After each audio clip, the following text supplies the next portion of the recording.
Thank you very much, Tommy. And it almost reminded me of certainly my county career with Antrim, that as with tonight, I'm a very late substitute. So Michelle sends her apologies. The reason that she is not here, for those of you who don't know, is that talks are ongoing at Stormont. There's something that she takes obviously very seriously, and unfortunately she can't be here, and it was very last minute. But for me personally, I'm delighted to be here. Thank you very much, Tommy, for that welcome. Giadív, Accordia, I'm delighted to have this opportunity to join all of you here this evening at MacGill and to consider the pertinent question of how to achieve a new and agreed Ireland and what form that might take.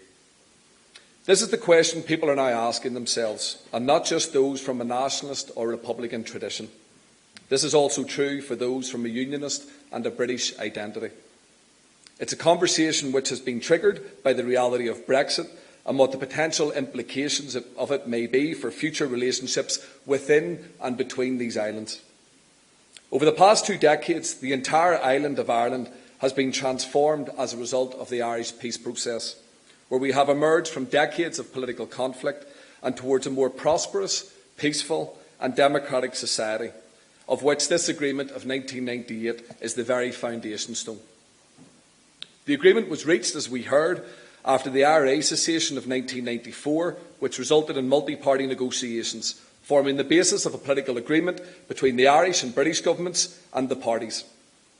The agreement received overwhelming support in referenda held north and south, and the Good Friday Agreement provided an end to conflict and provided a peaceful, democratic alternative and a huge opportunity for us all to design a better society for ourselves and for future generations to live in.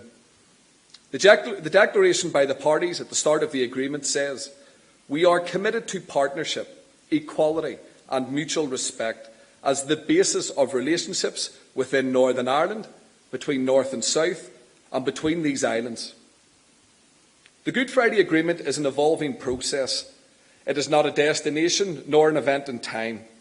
It requires constant nurturing and active oversight and involvement by the Irish and British governments as co-guarantors or the underwriters and benefiting from the support and aid of the European Union. Dealing with the difficult legacy of the past, achieving reconciliation, overcoming deep-rooted sectarianism and polarisation in our divided society remain ongoing challenges at the core of the peace process.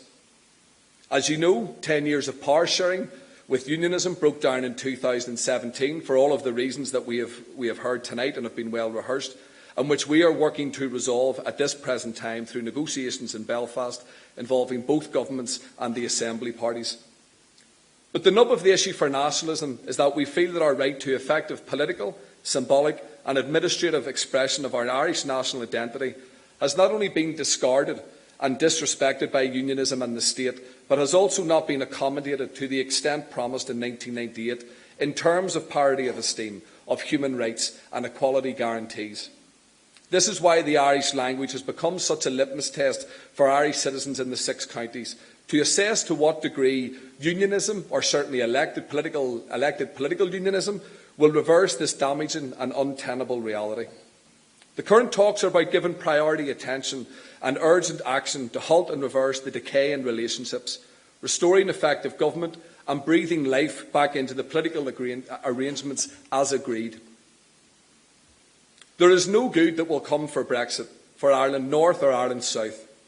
Leaving the EU without a deal come the 31st of October will immediately jeopardise jobs, trade and stability on this island. Sinn Féin, along with the other parties in both the Dáil and the Assembly, with the exception of the DUP, support the withdrawal agreement as an essential step towards an orderly exit which protects jobs and safeguards, most importantly, the Good Friday Agreement. We are mandated to defend our national interests. And prior to the Good Friday Agreement, security checkpoints on the border, which we are all aware of, we all remember, British Army military installations, which have been built and reinforced from the 1970s onwards, were symbols of division and were symbols of conflict. The demilitarisation of physical border crossings and checkpoints is both a symbol of and a dividend from the success of the peace process. People's daily lives in the border region have been transformed, and you don't need me to come from Belfast to tell you here that tonight. The North cannot withstand exclusion from the single market and customs union, and the backstop is simply an insurance policy. It's the fallback device designed to avoid a hard border on the island of Ireland if the British government leaves the EU without a formal trade deal. If we face a no-deal crash-out and Britain cuts all ties with the terms of departure, we will see WTO, World Trade Organisation rules applied, and therefore the future UK-EU trading relationship under threat, with no regulatory or customs cooperation. Staying within the single market and customs union, safeguarding the progress of the 21 years since the Good Friday Agreement, protecting business, jobs and the all-island economy and citizens' rights remain paramount for the majority of people in the north and indeed right across Ireland. This reflects our party policy on special status. Sinn Féin is in constant contact with the European Commission on all of these concerns, and over the past 3 years we have met regularly with EU Chief Michel Barnier and the EU 27 representatives to make our case. The EU is not for reopening the withdrawal agreement. And the political chaos at Westminster has been temporarily avoided with the October extension granted, but it is going to continue post-summer. What will happen next remains uncertain, but it would appear that the current political deadlock between the positions of the new Prime Minister, Westminster and the EU will continue, and so a Westminster election sooner rather than later can't be discounted. In the event of a no-deal Brexit, which we want to absolutely avoid, Sinn Féin has told the British Government that it is incumbent on the Secretary of State to hold a border poll, given the seismic constitutional upheaval, and allow the people themselves to decide our constitutional future as provided for within the Good Friday Agreement. Sinn Féin does not own the debate or the idea of a united Ireland. It belongs to everyone who shares this island together. However, it is our primary objective, and we are clearly up for the debate because we are confident in our own vision. We are confident about the economic, the social and the political benefits that an agreed and new Ireland will bring. I want to demonstrate that the debate and the dialogue doesn't have to be divisive, doesn't have to be rancorous. It can be mature, rational and respectful, something which at times is absent from political discourse in this country and certainly around the world. It's time for us all to work on our collective strategic interests, and rather than invent political drawbacks, think our way through and make far-reaching preparations for a shared future, new structured relationships. The Irish Government has a clear responsibility in this regard and need a political plan to unite and reinvent the country in a modern era. The Government should publish a Green Paper on Irish unity, which identifies the steps and measures for a successful transition to a united Ireland. They should establish a joint Oireachtas Committee on Irish reunification with the task of outlining, driving, monitoring and reviewing the transition towards Irish unity. Leo Varadkar should indeed appoint an Irish Government Minister of State with the dedicated and specific responsibility of developing strategies to advance Irish unity and coordinating the Government's All-Ireland policies. There is a growing sense that circumstances are now rapidly changing, which will inevitably lead to the final break-up of the constitutional structures of the United Kingdom. As I said, people from across society in the north, including those of a British identity, are now seriously questioning what will be the merits, benefits of staying within the Union post-Brexit. Recent polling data tells us that almost half of voters in the north would support a united Ireland if Britain leaves the EU under the current withdrawal agreement, and that 1 in 4 unionists think that the DUP would be wrong to reject Theresa May's deal. We see the vast numbers applying for Irish passports as a practical example of how people will move to rightly look after their own economic self-interests and those of their families. We have heard the views expressed publicly in recent times from, amongst others, Professor Jim Dornan, actor James Nesbitt, Baroness Paisley, and so many others who are now part of opening up the debate on the question of reunification, which is a breath of fresh air. And I want to pay tribute to the organisers tonight because it's hard to think of anybody better than Professor Sherlow to add to that debate this evening. The issue of Irish unity has taken on a new dynamic because of Brexit. This cannot be ignored. The former leader of the DUP, Peter Robinson, acknowledged this in remarks that he has made in giving lectures, I think, both here and certainly also at Queen's University. The Good Friday Agreement gives people the opportunity and the choice to decide our future together, how we live together, how we work together, how we share our island together. The political momentum on change is moving in that direction. Sinn Féin wants a new Ireland, a fairer Ireland and a united Ireland. But let me be clear again, Sinn Féin does not own this debate. There are many within the unionist community who look to Brexit with the same fear and trepidation as nationalists, as Republicans, those who identify as neither, because we are engaging with them. The EU has declared that in the future, and in the event of Irish reunification, the North would automatically rejoin the EU. So I think it is fair to say that those of a British and unionist identity are starting to assess all of this. That is not to say that they are not British or have given up their allegiances, but I do believe that they are being challenged to rethink their futures, specifically their economic futures. But let's not shy away from the reality that a unity referendum is coming, and we must prepare for it. I see no contradiction in declaring and delivering on our firm commitment to power sharing with unionism in the Stormont Assembly, and I hope that we can have a successful outcome to find our way back there soon, whilst also initiating a mature and inclusive debate about new political arrangements which better serve all of us who share this island. Similarly, there is no contradiction in unionism, I believe, working the existing constitutional structures and arrangements whilst taking its rightful place in the conversation about what a new Ireland would look like. It's time to hear all of the voices within this debate. But I recognise, and we in Sinn Féin recognise, the need to persuade our neighbours of the benefits, rights and entitlements that they would enjoy. And far from me being prescriptive about what they can or cannot have, I want to shape, build and share power not only at Stormont, but on an all-Ireland basis alongside them in their own right. Brexit has exposed the undemocratic nature and failure of partition in Ireland, which created an artificial future which has and will remain contested. The fulcrum of the Brexit crisis is the border here in Ireland. Brexit, alongside socially progressive campaigns for victims' rights, women's reproductive rights, the campaign for marriage equality and the campaign for Irish language rights, have opened up a new political space and new conversations about the future. But these are not traditional orange and greens issues.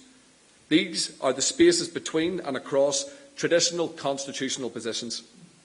Citizens are looking to the future to see where their best interests are served. Change is very much in the air. Over the past 3-4 elections in the North, the unionist majority has gone.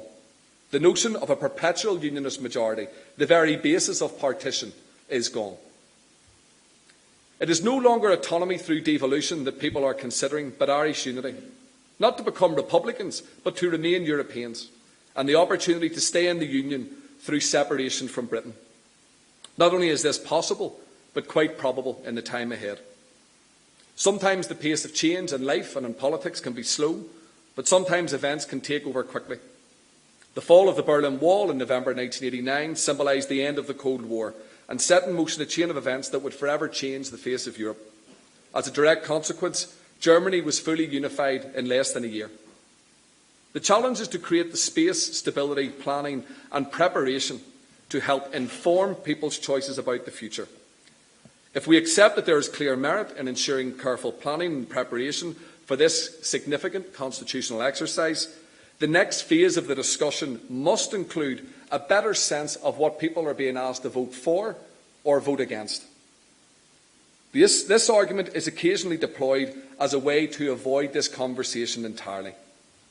There is an obligation, I feel, on those making the case for unity to offer a coherent and persuasive view of what the future will hold for the North in these new arrangements and what it will mean for the South. Those voting in these referendums must have a clear idea about the consequences of their decision. There is no reason why such preparatory work cannot commence now. Scotland, for example, has established a constitution unit within government. Preparations should start now and be led by the Irish government in parallel with civil society conversations, which Pete has alluded to and which I was involved in before taking office recently. Make no mistake, this is happening and will continue to happen.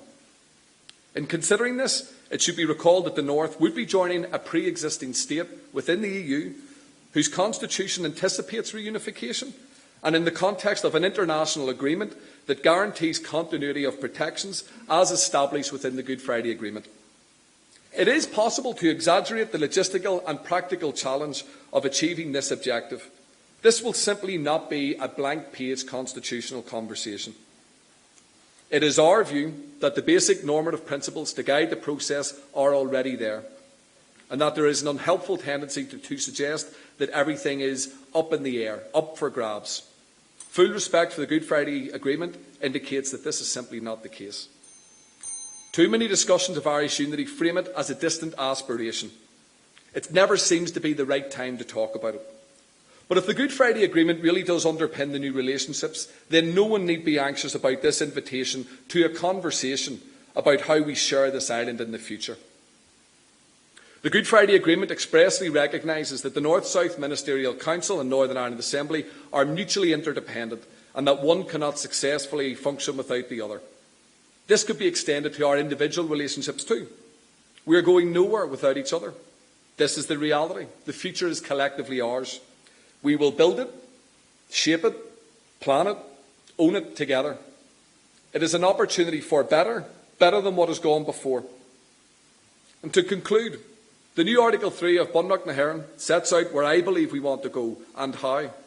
And it states, "It is the firm will of the Irish nation, in harmony and friendship, to unite all the people who share the territory of the island of Ireland, in all the diversity of their identities and traditions, recognising that a united Ireland shall be brought about only by peaceful means, with the consent of a majority of the people, democratically expressed in both jurisdictions in the island."